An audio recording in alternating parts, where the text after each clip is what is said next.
First in the news, a roughly 2 peso increase in the prices of petroleum products will be implemented tomorrow by oil companies. Grace Casin will tell us why. 3 giant oil companies such as Shell, Petron, and Caltex will implement price increase effective tonight at 12 midnight.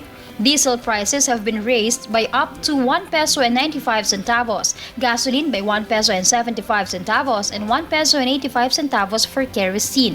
According to the Department of Energy, the increase is due to the $6 increase per barrel of oil prices in the international market, which is equivalent to 2 pesos.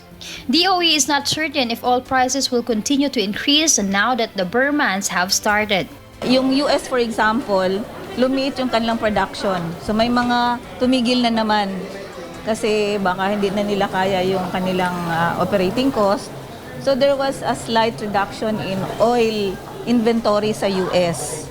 Meanwhile, there is a possibility that Luzon and Visayas will experience brownout due to the effect of El Niño according to the DOE.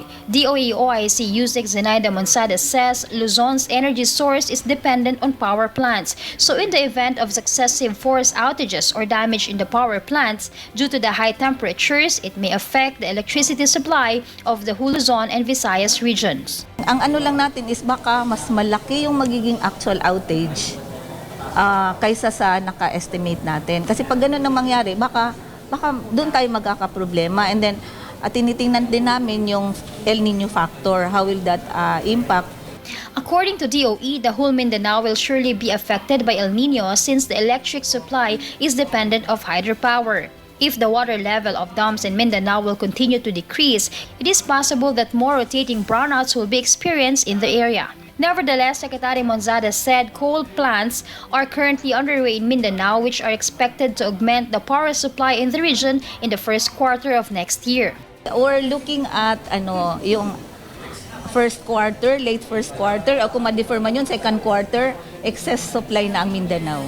Meanwhile, the DBM has only recommended 1.8 billion pesos for DOE in the next year's budget, compared to the agency's proposal of 8 billion pesos. For this reason, DOE appeals to the Congress would consider and return the 7 billion pesos from the agency's original proposal budget for 2016, wherein the bulk of it will fund DOE's climate change mitigation. Grace Casin reporting for Y News.